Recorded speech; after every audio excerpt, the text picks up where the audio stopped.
안녕하세요. 호텔의 성호건입니다. 오늘은 제가 2023년 양평 토지거래 동향에 대해서 좀 말씀을 드리고자 이제 화면 앞에 서게 되었는데요.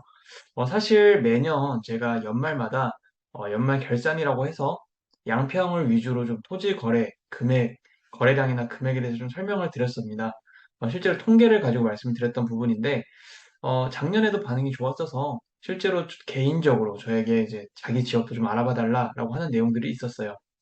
많은 지역을 다루면 좋겠지만 우선은 제가 아무래도 제가 현재 공인중개사를 하고 있기도 하고 현재 피노밸리를 개발하고 있는 제가 개발하고 있는 마을이 있는 곳이기도 하기 때문에 제가 직접 분석을 항상 매년 하고 있으면서도 여러분들에게 좀 공유를 드리고자 하는 마음으로 양평을 위주로 설명드리는 거고요. 혹시나 본인의 지역도 좀 궁금하다라고 하시면 저에게 연락 주시면 제가 또 한번 상담을 드릴 수 있도록 좀 하겠습니다. 그래서 이번에도 원래는 작년 연말에 했어야 되긴 하는데 제가 개인적인 좀 바쁨 때문에 23년 연말과 이 4년 초를 지나서 이제 2월이 들어서면서 이렇게 어, 토지 거래 동향을 말씀드리게 되었습니다. 길게 안 하고 바로 실제 내용을 한번 살펴보도록 할게요. 자, 먼저 거래량인데요. 양평은 아시다시피 강상면, 강화면, 대구면, 단월면, 서종면, 양동면, 양서면, 양평읍, 그다음에 옥천면, 용문면, 그다음에 지평면, 청운면으로 이렇게 나뉘어져 있습니다. 어, 양평읍을 중심으로 동쪽과 서쪽을 많이 보시게 되는데 이 양평이 작년에 사실은 굉장히 핫했죠. 떤 걸로 핫했는지는 뉴스를 조금만 보셨던 분들은 다 아실 거라 생각을 합니다. 바로 서울 양평 고속도로적인 부분인데 그게 이제 고속도로가 기존의 원안, 이제 양서면 쪽에 출구를, 고속도로 IC를 만들기로 했는데, 그거를 대치안으로 가면서 강상면이랑 이제 강화면 쪽을 지나게 된다. 근데 그게 뭔가 정치적으로 연결된 게 있다라고 이슈가 됐던 부분이 있죠. 네, 그래서 강상면, 강화면에 이제 거래가 많아지지 않았을까라는 생각들을 하실 분들이 계실 것도 같은데 한번 실제로 볼게요. 자, 맨 위가 마침 강상면인데요. 이건 그냥 가나다 순입니다.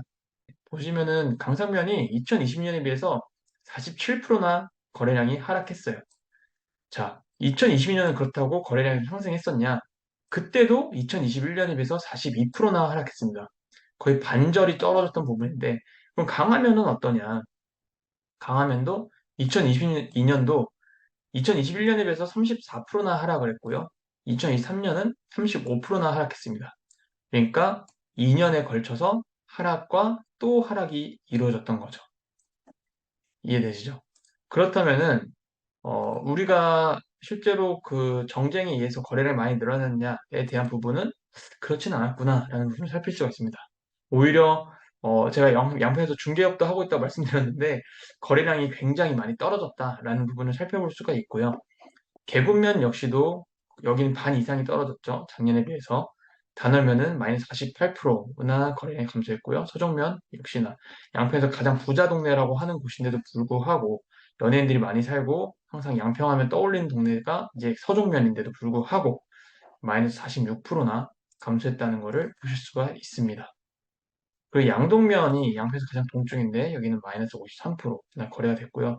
절대값은 아니고 하락률, 상승률 혹은 거래량에 대한 증가율, 감소율 이렇게 보시는 게 맞습니다. 서정면은 실제로 절대량은 1026필지나 됐는데 제가 잠깐 깜빡했는데 필지라는 거는 이 거래량이 뭐냐 이제 필지에 대한 내용인데 1필지당 1소유권이라고 보시면 됩니다. 그러니까 서정면 기준으로 1026건이 작년에 거래됐다. 1년간. 그러면은 1026개의 소유권이 왔다 갔다 했다라고 보시면 됩니다. 그래서 뭐 전체 필지라고 개념하면 사실은 굉장히 많은 거래들이 여전히 일어나고 있죠. 자, 양서면도 이제 양평에서 가장 핫한 동네, 서울에서 가장 가까운 동네 중 하나인데 두물머리가 굉장히 유명하죠. 거기도 마이너스 34%나 하락했습니다. 양평 시내가 사실 또 양평에서 이제는 오히려 양술이나 원래 양수가 가장 비쌌던 동네인데 지금 양평 시내가 훨씬 더 비쌉니다. 그런데도 불구하고 양평 시내 역시도 마이너스 46% 거래량이 감소했고요. 옥천면도 마찬가지 하락, 용문도 44%입니다. 근데 지평면은 오히려 그러니까 상승은 아니지만 거래량이 증가한 건 아니지만 거래량이 마이너스 8%. 그러니까 한 자릿수 내로 감소한 동네 중 하나입니다. 동네 중 하나가 아니라 유일무이하네요. 지금 보면은. 예, 그런 부분이 있고 청운면은 마이너스 23%. 어떻게 보면 지평면 다음으로 가장 거래량의 감소율이 낮은 동네 중 하나죠. 절대값이 낮은 부분도 조금 있긴 한데 하지만 옥천면이랑 비교하면 절대값이 지평면이 더 크기도 합니다. 자, 이렇게 살펴봤을 때 우리가 어떤 관점을 좀 봐야 되냐? 자, 그러면은 야, 정쟁에도 굉장히 이슈화가 됐고 서울 양평고속도로에 대한 호재도 있는데 근데 이렇게 거래량이 감소하는 게 말이 되나? 야, 양평이 진짜 죽은 거 아니야? 라는 생각을 하실 수 있을 것 같아요. 저도 그것도 한번 의심해 봐야 된다고 생각을 하는데, 공인중개사들끼리 이런 표현도 좀 합니다. 조금 다른 관점일 수가 있는데, 양평에 소개할 만한 땅이나 집이 없다라는 얘기예요. 그러니까 20년, 21년 코로나 때 양평이 너무 많은 상승이 있었어요. 또 21년엔 특히나 서울 양평 고속도로가 예비타당성 통과를 해버리면서 양평에 더 많은 관심을 갖게 됩니다. 또 풍선 효과도 있었죠. 그때 한참 모든 도시가 이제 거래가 많이 일어나고 있었는데 규제가 너무 심하다 보니까 수도권에서 이제 어디를 사야 되냐라고 했을 때 많은 사람들의 눈에 이제 양평이 들어오게 된 부분도 있습니다. KTX도 멈추고 있고, 이거 알고 보니까 전철도 멈추고 있고, 청량리에서는 무궁화호를 타면은 3,100원밖에 안 되는데, 예? 실제로 시외버스랑 큰 차이도 안 나는데 25분이면 양평역까지 도달하게 되니까 야, 이랬어? 라는 게 그때서 주목이 되면서 그때 거래량이 굉장히 많이 증가한 부분이 있습니다. 그래서 코로나, 서울 양평고속도로, 그리고 규제라는 거에 대한 풍선 효과 이 세 가지가 굉장히 큰 효과를 발휘하면서 양평에 2020년, 21년에 좋은 땅이나 좋은 집들이 상당히 많이 거래가 됐습니다. 그렇기 때문에 사실 2, 3년밖에 안 됐는데 특히나 양평 같은 경우에 땅이나 전원주택이라는 부분이 뭐 2, 3년 만에 살다가 가시는 분들 분명 있긴 한데 대체로는 4, 5년 이상을 거주하기 때문에 또 소유를 하고 있기 때문에 그렇게 쉽게 손바뀜이 되지 않습니다. 실제로 거래량이 뭐 서울처럼 많이 일어나는 것도 아닐 뿐더러 그렇기 때문에 이게 거래량이 감소했다라고 하는 부분이 비교가 과연 작년, 재작년 혹은 2020년부터 핫했을 때부터 비교한 게 맞나라는 생각이 들어서 제가 18년도랑 19년도와 작년 또 거래를 비교해 봤습니다. 왜냐면 18년, 19년도는 그냥 평탄하게 양평에 좀 거래가 이뤄졌던 때고 19년도는 사실 양평에서 중개사들이 또 힘들다고도 얘기를 했던 때이기도 해요. 거래가 많이 줄었다면서. 네. 근데 한번 살펴보고 다음 얘기도 말씀드릴 겁니다. 보면은 18년도 대비 23년도는 거래량이 실제로 47%나 감소했네요. 그리고 19년도에 비해서 36%나 감소했습니다. 그러면은 작년에 진짜로 거래가 없었던 거는 맞아요. 18년, 19년도도 좀 거래가 없다라고 할 때니까. 강화면 역시도 마이너스 23%, 마이너스 8%. 그러니까 19년도에 비해서는 조금 이제 감소율이 낮아지기 시작하죠. 자, 개군명 같은 경우는 18년도에 비해서는 마이너스 45%, 19년에 비해서는 마이너스 42%. 쭉쭉 갈게요. 자, 여기 단월면을 보면은 오히려 18년도에 비해서는 좀 거래량이 감소했지만 19년도에 비해서는 거래량이 오히려 상승했습니다. 쭉 내려가 볼게요. 서종면도 역시나 감소했고, 양도면 감소, 양서면 비교적 덜 감소긴 한데 어쨌든 감소, 양평은 감소, 옥천면 감소, 용문면 감소, 지평면 마이너스니까 감소율이 낮은데도 불구하지만 어쨌든 감소. 청원면은 18년도에 비해서는 제가 좀 많이 썼죠. 18년도에 비해서는 감소량이 작년에 좀 많았지만 거래량이 좀 더 줄었지만 19년도에 비해서는 오히려 거래량이 늘어난 모습을 볼 수 있습니다. 자, 저는 여기서 느낄 수 있는 포인트가 제가 항상 체감상으로 말씀드리려 했지만 이 통계적으로도 볼 수 있는 부분이 있습니다. 제가 전에 영상에서도 말씀드리긴 했는데 양평에 이제 동쪽에 좀 주목하셨으면 좋겠다라고 말씀드렸던 부분이 분명히 있어요. 네, 보시면 단월면 역시 양평의 동쪽이고 감소하긴 했지만 감소율이 적었던 그리고 작년에 비해서도 감소율이 가장 적었던 지평 역시도 용문보다도 살짝 더 동쪽에 있는 우리가 지평 막걸리 많이 먹는 그 동네이고요. 청우면 양평의 가장 동쪽입니다. 네, 홍천이랑 횡성이랑 굉장히 가까운 양평이라는 걸 알 수가 있어요. 자, 이렇게 봤을 때 그러면 자 감소가 많이 됐으니까 과연 전출과 전입 중에 뭐가 맞냐라는 생각도 좀 가져볼 수 있을 것 같아요. 그러면 양평의 인구수가 작년에 어떻게 변했나라는 걸 한번 바로 살펴보도록 하겠습니다. 쳐보면 양평은 정말 준 적이 한 번도 없어요, 인구수가. 예. 작년에도 꾸준히 늘었고요. 작년 4월부터 해서 지금까지 비교하면 12.28만 명에서 12.53만 명이니까 약 2,700명 정도가 이제 양평을 유입이 된 거고요. 24년 1월과 23년 12월과 비교해도 약 200명 정도가 늘어난 걸 볼 수가 있습니다. 그래서 뭐 유튜브만 보면은 이제 양평 진짜 망했다. 뭐 이제 거래 절벽이고 뭐 몇 억 이하 엄청나게 많은 금액이 떨어지고 있다. 경매 쏟아진다라고 하는데 솔직히 맞죠. 그것도 팩트입니다. 팩트인데 그럴 만한 집들일 수도 있고, 혹은 진짜 뭐 개인의 사정일 수도 있고, 이런 생각도 조금 가져볼 만한 것 같아요. 왜냐면, 저는 뭐가 맞다 틀리다를 말씀드리고 싶은 게 아니라, 거래를 하는 데 있어서 합리적인 소비를 해야 되고, 내가 좋은 집이나 좋은 땅을 만날 때, 뭔가, 이게 맞는 소비인가를 살펴봐야 되는데, 너무 이렇게 부정적인, 네거티브적인 정보만 듣게 되면, 내가 올바른 판단을 하는 데 있어서, 오히려 시간을 끌다가 좋은 매물을 못 구하는 경우도 있습니다. 그래서 명확한 상황을 알고 만약에 이게 좀 실제로 금액이 좀 싸게 나온 것 같다라고 하면은 내가 전원 생활을 정말 하고 싶고 좋은 땅을 사고 싶다고 했을 때 살 수 있는 용기도 필요하기 때문에 조금 다양한 시각을 드리고자 하는 부분이지 뭐 실제로 떨어지고 있는 집값 많아요. 양평에서 지금 마음이 급해져가지고 이제 싸게 싸게 내놓으려고 하시는 추세가 분명히 있는 것도 사실입니다. 하지만 내가 살펴본다고 했을 때 싸게 산다고 좋은 거냐? 저는 그건 아니라고 생각하거든요. 어디든 간에 꼭 양평만이 아니라 도시 서울이나 꼬마 빌딩을 하더라도 무조건 싸게 산다가 좋은 게 아니라 올바른 가치를 주고 사냐가 중요한 핵심인 것 같아서 그 관점을 좀 말씀드리고자 이렇게 통계적으로 좀 보여드리는 겁니다. 네, 실제로 이거 통계 돌리는데 시간 많이 걸려요. 제가 진짜 괜히 늦게 하는 게 아니라 시간을 그래도 어느 정도 써야 되고 또 이걸 분석하는 데 있어서 저도 생각이란 걸 해야 되기 때문에 상당한 집중력이 필요한데도 불구하고 이렇게 좀 말씀드린다는 걸 좀 알아주시면 좋겠습니다. 자, 그러면 저는 실질적으로 가장 중요한 건 금액이라는 생각이 들어요. 어, 왜냐하면 거래량이 감소하면은 기본적으로 우리가 생각할 때 금액이 떨어지겠지라는 생각을 하게 되는데 실제로 그런가라는 걸 한번 볼 필요가 있어요. 만약에 조금 이어서 이거 그냥 통계 먼저 설명드리고 한번 같이 볼게요. 자, 강상면부터 역시 똑같이 보겠습니다. 강상면 전년도 대비 금액이 9% 상승했네요. 아까 거래량은 어땠죠? 아까 거래량은 마이너스 47%의 하락이 있었는데 금액은 9%가 올랐어요. 왜 그럴까요? 18년도에 비해서 23년도의 거래 금액은 60%나 상승했습니다. 19년도에 비해서는 37%가 상승했고요. 자, 계속 가볼게요. 강하면은 작년에 비해서는 가격이 하락을 했네요. 하지만 18년도에 비해서는 12% 가격이 상승했고 19년도에 비해서도 7% 상승이 있었습니다. 2022년도에 상당히 가격이 오르긴 했네요. 요거는 약간 그 거래량은 줄었어도 서울 양평 고속도로에 대한 이슈가 한몫하지 않았나 싶네요. 그리고 개구면은 작년에 비해서 마이너스 22%나 하락했네요. 그리고 18년도, 19년도에 비해서도 모두 하락이 있고요.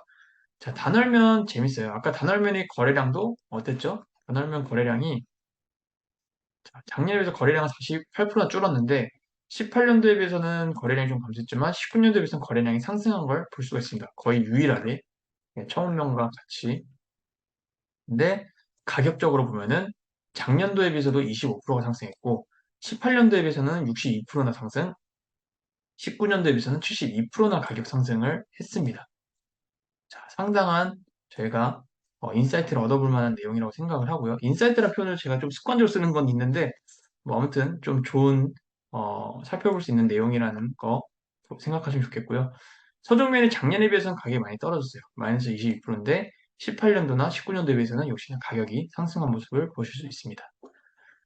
참고로 제가 이것도 잠깐 깜빡했는데 이게 단위가 어떻게 되냐면 평당 10,000원 꼴입니다. 그러니까 만약 평당 82만 원 이렇게 보시면 되고 평당 105만 원 이런 식으로 보시면 됩니다.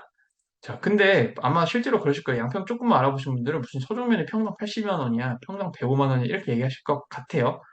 근데 요거는 어떻게 보셔야 되냐면 서종면 전체 거래에 대한 그러니까 뭐 토목이 됐든 안 됐든 전체 거래에 대한 평균값이기 때문에 여기에 토목 안 된 땅들도 포함되는 거예요. 토목이 안 되는데 평당 82만 원이다? 오, 상당히 비싼 거죠. 그쵸? 네, 그리고 토목이 안 되는데 평당 106만 원이다? 엄청 비싸죠. 예, 그래서 그런 게 모든 게 포함됐기 때문에 그런데 토목 된 거 기준으로 평당 82만 원인데 82만 원이다?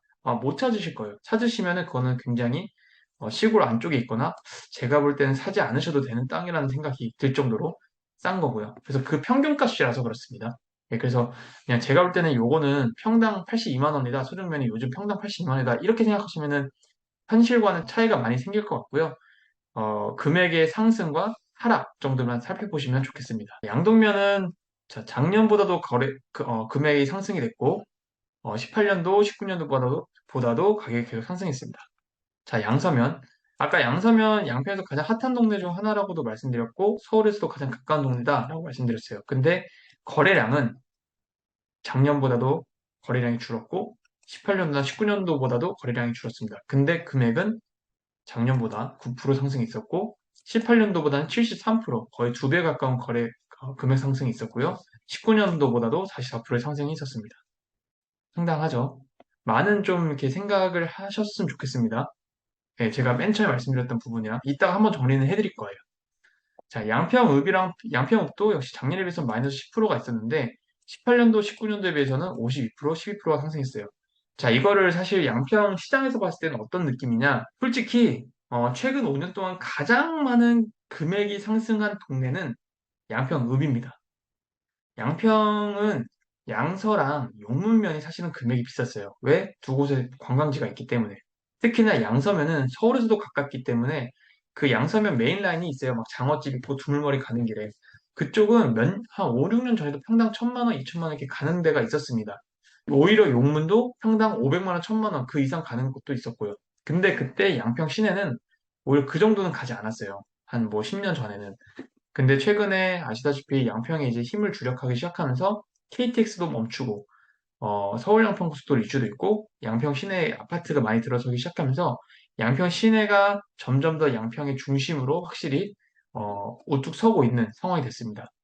경기에서 가장 큰 스타벅스도 양평 시내에 들어왔었죠.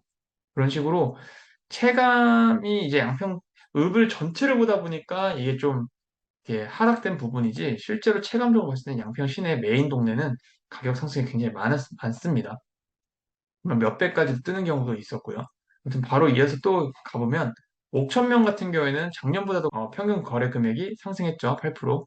18년도보다도 41%, 19년도보다 29% 있었습니다. 여기도 아까 보셨던 것처럼 거래량 자체는 모두 감소했는데도 불구하고요. 용문면은 마이너스 20% 작년보다 가격이 떨어졌는데 18년도, 19년도보단 14%, 12% 상승이 있었네요. 자, 지평면 같은 경우에는 20%입니다. 제가 노란색을 쳐놓은 이유가 지금 단월명과 더불어서 가장 높은 작년 대비 금액 상승이 있었기 때문이에요. 그리고 18년도보단 22%, 19년도보다 45%인데 역시나 단월명과 해서 단월명은 거의 뭐 압도적으로 가격 상승률이 높네요. 그거 함께 해서 지평면 역시도 가장 높은 거래 금액을 상승률을 형성하고 있습니다. 평원면은 이제 3%, 작년보다는 3%, 그리고 18년도보다는 38%, 19년도보다는 41%나 상승이 있었네요. 자, 제가 분명 아까도 말씀드렸죠. 양평의 동쪽을 좀 주목하시는 게 좋을 것 같다. 당연히 절대 금액을 보면요. 청원면은 평당 36만 원꼴이고요. 양서면 122만 원, 서쪽면은 82만 원꼴이에요. 그러니까 절대 금액을 놓고 보면 당연히 낮아요. 근데 상승률로 놓고 보면은 양평의 동쪽이 더 높다. 지평, 청운, 지금 단월이 가장 높잖아요. 그렇죠? 저는 이거를 굉장히 주목하셨으면 좋겠다라고 말씀드리는 겁니다. 그러면은 우리가 수요 공급 곡선으로 좀 바라볼 필요가 좀 있을 것 같아요. 지금 거래량은 다 감소했는데 금액은 대체로 다 상승한 거를 통계적으로 보셨잖아요. 제가 그냥 막 그릴 건데요. 막 그려도 조금 이해해 주십시오. 이게 그래프입니다. 네. 네, 이렇게 수요 공급 곡선이 있는데 제가 비교를 좀 해드리면 지금 양평 같은 경우에는 어떤 상황이죠? 거래량은 감소했는데 금액은 상승한 상황이다라고 보실 수가 있어요. 자, 공급 곡선을 기준으로 한번 볼게요. 공급 곡선이 만약에 떨어졌습니다. 그러니까 요즘 우리가 공급 부족이다라는 말을 옛날에 많이 한 적 있죠. 공급이 부족해지면 가격이 상승한다 라는 말을 서울 아파트에서도 많이 한 적이 있는데, 그래서 공급량을 많이 늘려야 된다. 서울 집값을 잡기 위해서 막 이런 말 했었죠. 자, 양평도 딱 그런 상황이라고 보실 수가 있는 거죠. 만약에 수요가 줄어든 거면요. 이게 수요국서니까 수요가 줄어든 거면 어떻게 나요? 가격은 떨어지게 되어 있습니다. 지금 양평은 어떤 상황이죠? 거래량은 줄었는데 가격은 올라간 상황입니다. 그러면 어떤 생각이 드시죠? 네. 저는 이게 아까 맨 처음 말씀드린 대로 거래량은 줄었지만 거래량이 줄어서 가격이 줄었냐? 라고 말씀을 드리기에는 금액이 상승하는 부분이 분명 있습니다.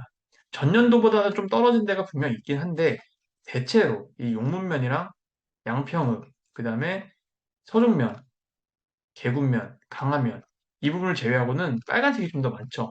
그 실제로 양평 시내 같은 경우도 아까 말씀드렸지만 메인 동네 같은 경우 양평읍에서도 메인 같은 경우에는 굉장히 가격이 많이 상승했어요. 근데 사고 싶어도 살 만한 땅이 없습니다. 그리고 금액이 조금 높게 형성된 것도 있어요. 분명히 거기선 좀 떨어질 것 같아요. 제가 봐도 너무 높게 형성된 데는.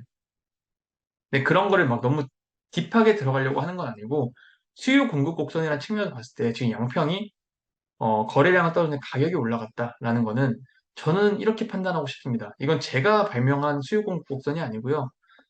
정말 저명한 경제를 조금 공부하신 분들이면 알 수 있는 수요 공급 곡선인데 거래량 떨어지는데 가격이 올라갔다. 그거는 공급량이 부족한 거다. 그 말은 즉 2020년, 2021년도에 양평에서 거래가 굉장히 많이 늘어났기 때문에 괜찮은 집, 괜찮은 땅이 없다라는 걸 이렇게 통계적으로 좀 사실적으로 접근할 수 있지 않았나라는 생각을 좀 합니다. 물론 이제 앞으로가 진짜 궁금해져요. 양평에도 만약에 서울처럼 혹은 대도시처럼 영끌족 분들이 많으시다면 가격이 더 떨어질 거예요. 그리고 꼭 그게 아니어도 서울의 영끌족 분들이 이것도 처분하기 위해서 뭔가 빨리 현금 순환하기 위해서 양평 땅도 좀 빨리 처분하는 일이 생긴다. 세컨하우스나 내가 사놓은 땅을 빨리 처분하려고 한다. 라고 하면 또 가격이 떨어질 수도 있긴 합니다. 어쨌든 도시 사람들이 이쪽으로 많이 넘어오기 때문에 도시 부동산의 영향을 양평도 좀 받거든요. 그건 좀 가격이 떨어질 수 있지만 중요한 건 뭐다? 제가 봤을 땐 좋은 땅과 좋은 집은 여전히 양평에서도 거래가 잘 이루어지진 않지만 희소하다라는 거 정도는 말씀드릴 수가 있습니다. 자, 그리고 두 번째는 뭐였죠? 두 번째는 양평의 중심보다는 지금 현재 동쪽이 거래량이나 가격 상승, 그러니까 가격 방어라고 할게요. 앞으로 떨어질 수도 있고 오를지 떨어질지 제가 모르니까 가격 방어에 있어서 지금 현재 양평의 서쪽보다는 동쪽이 조금 더 원활한 상황이다라는 거를 이 통계적으로 볼 수가 있었습니다. 솔직히 제가 앞으로는 잘 모르겠어요. 앞으로는 아까 말씀드린 대로 도시적인 상황과 양평의 시장이 서로 영향을 미칠 수가 있어서 앞으로는 잘 모르겠지만 현재까지로서 내가 만약에 양평의 주거 공간을 차지하고 싶다라고 한다면 저는 2030년까지는 좀 바라보고 양평에다가 내가 어디에 거주하면 좋을까라는 생각을 가져보고 접근하시면 좋겠다라는 말씀을 마지막으로 드리고 싶습니다. 자, 양평은 거래량이 줄었지만 금액 가격 상승은 이루어지고 있는 곳이 곳곳에 꽤 있다라는 부분 명심하시고요. 양평의 동쪽을 평가절하된 부분 그리고 어떻게 보면 양평의 서쪽에 있지만 골짜기로 들어가는 곳보단 양평의 동쪽에 가격이 싸면서도 이 시내 접근성이 좋은 곳, 그러니까 실제로 입지가 좋은 곳을 한번 살펴보시면 좋겠다라는 생각을 갖게 됩니다. 제가 말씀드린 게 아니라 통계적으로 현재 그런 모습을 보이고 있습니다. 라는 것까지 말씀드리고, 저는 2023년에 대한 정리를 이렇게 마치도록 하겠습니다. 역시나 다른 지역에 대해서 좀 궁금한 부분이 있으면 연락을 편하게 주시고요. 저도 너무 재밌어요. 솔직히, 이제 토지랑 전원주택에 대한, 중개 자체는, 그리고 개발 자체는 아직까지는 제가 막 넓히기에는 지금 일손이 너무 많은 상황이라 어렵지만, 이렇게 분석적인 측면에서는 각 지역별로 좀 해보려고 하니까, 정말 궁금한 데가 있으면 제가 좀 먼저 받아서 좀 이렇게 분석을 좀 한번 해보도록 하겠습니다. 네. 여기까지 시청해주셔서 너무 감사하고요. 조금 루즈했을 수도 있는데, 실제로 자산이란 건 너무나 중요하기 때문에 조금 진지하고 정보 전달이지만 내가 토지랑 전원주택에 대한 로망을 갖고 있다면, 혹은 내가 토지랑 전원주택을 현재 뭐 양평에 있는 분들이 팔고자 한다면, 이런 부분을 살펴보면서 조금 이렇게 전략적인 접근이라고 해야 될까요? 내가 매수 타이밍과 매도 타이밍을 좀 잘 잡아보시면 좋겠습니다. 네, 벌써 2024년 2월에 들어섰지만 2023년 정리를 너무 늦게 했기 때문에 다시 한번 새해 복 많이 받으시라는 말씀드리면서 여기까지 하도록 하겠습니다. 감사합니다.